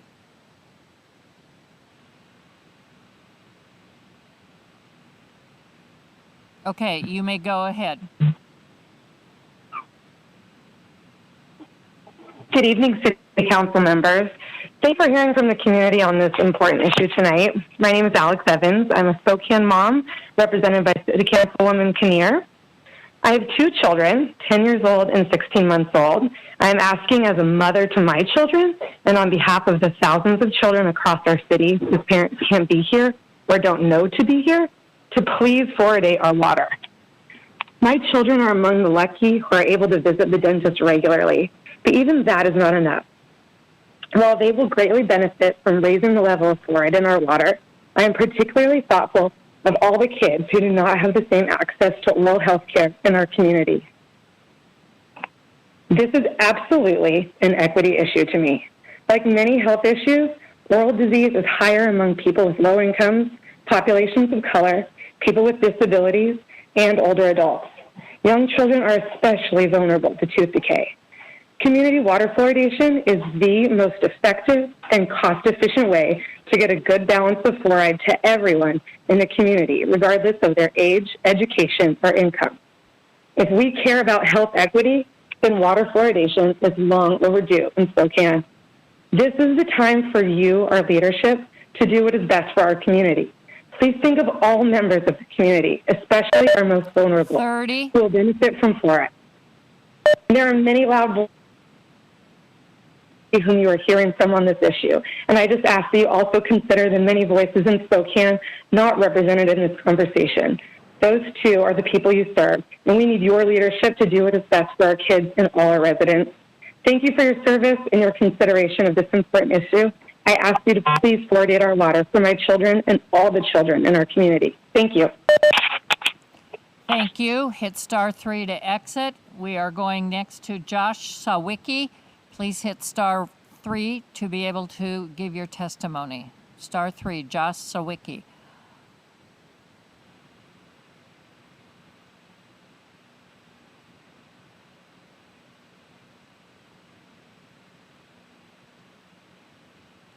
Okay, we're not getting, there's several Sawicki's here. Amber Sawicki, are you there? Hit star 3.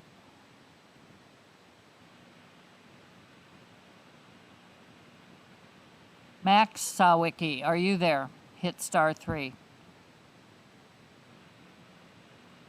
Miles Sawicki, hit star 3.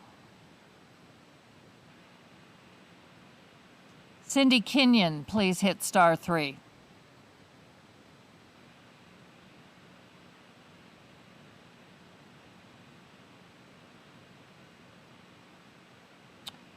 Amelia Wright, please hit star 3.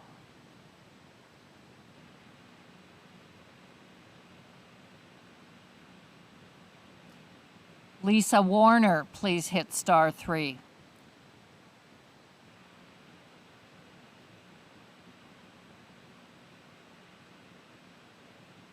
Okay.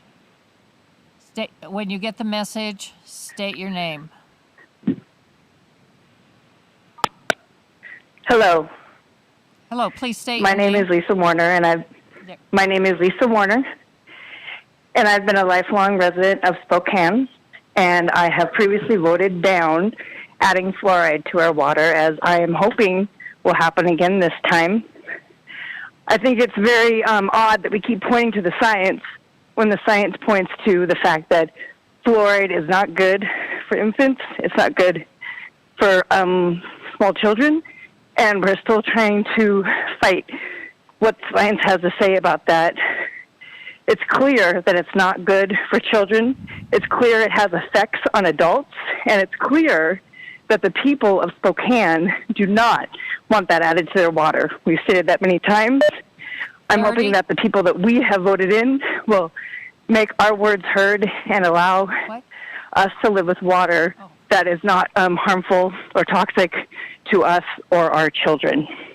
So I urge you, please vote no on water fluoridation. Thank you. And thank you. Our next caller is Philip Wibisono. Please hit star 3. Philip Wibisono. Okay, go ahead, please. Hi, my name is Philip Wibisono. I'm a PhD candidate in pharmaceutical science at WSU Health Science campus, and I study infectious diseases. I'm also a member of the Health Science Student Advocacy Association, and I'm here to testify pro for the addition of fluoride to the city water. And I've been I'm not hearing anything. We're hearing I've been a resident. Okay, great. I've been a resident of Spokane all my life. I grew up in the West Central neighborhood, more commonly known as Felony Flats, before the revitalization that is Kendall Yards came in. And mostly nowadays, I volunteer to help children in my home neighborhood.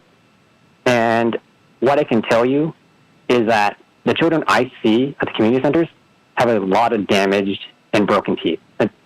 It is mind-boggling how many of them I see. And as you may guess from the West Central area, that these kids come from a really low-income area where cavities are more likely, and that these cavities put these kids at a higher risk and increase in income inequality. And that's mainly because research has shown that these painful cavities that these kids have make them 3 times more likely to miss school and earn lower grades. I come from a family, luckily, that had public health, that had good health care. My father worked for the state as a teacher. So I'm fortunate to have good teeth, even though I came from a really bad neighborhood. But the fact that I have good teeth and I see my peers nowadays don't have good teeth because they lack the health care that I had really shows that this is an ongoing problem and that we really do need to be proactive and fluoridate our water to prevent future generations from having the same problems that the current generation has. Thank you, Philip. Thank you. And hit star 3 to exit. Our next speaker, Kenneth Wright. Please hit star 3. Kenneth Wright.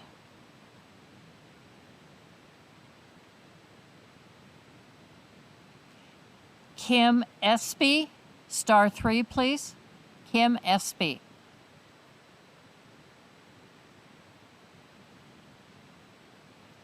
Okay, we'll go on to Kayla Lieb. Kayla Lieb, star 3. Okay, Jacob Goss, star 3.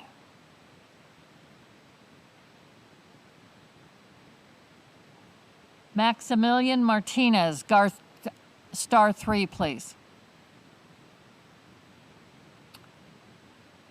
Okay, go ahead, please.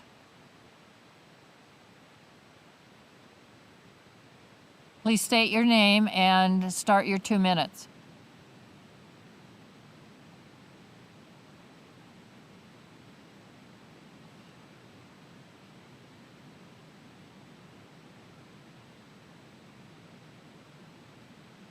Okay, we'll go on to another speaker. Sean Barrett, please hit star 3. Okay, please state your name and Hello? Yes, state your name and start your 2 minutes. Okay, my name is Ken Barrett. The quality of the air we breathe and the water we drink are critical aspects of a healthy and happy life. It's the one reason I love living in Spokane. In Spokane, we're fortunate to be sitting on top of the Bathroom Prairie Aquifer that stretches over to Coeur d'Alene and Sandpoint, Idaho. It's a huge source of pure, delicious drinking water that's protected underground, naturally lower in fluoride because it's largely undisturbed. Cities with more flowing waterways or around any kind of mining activity would likely have higher fluoride levels. We should be proud of our water. We don't need to add fluoride. It's an outdated practice. Everyone gets plenty of fluoride now, from soft drinks, juices, and foods containing fluoride. Too much fluoride causes dental fluorosis or discolored teeth. Too much fluoride has been linked to lower IQ in children in numerous studies. I'm worried for Spokane's children. Too much fluoride can cause osteoporosis and greater risk of bone fractures in the elderly. The fluoride they would be putting in our water is not naturally occurring fluoride. It's fluorosilicic acid.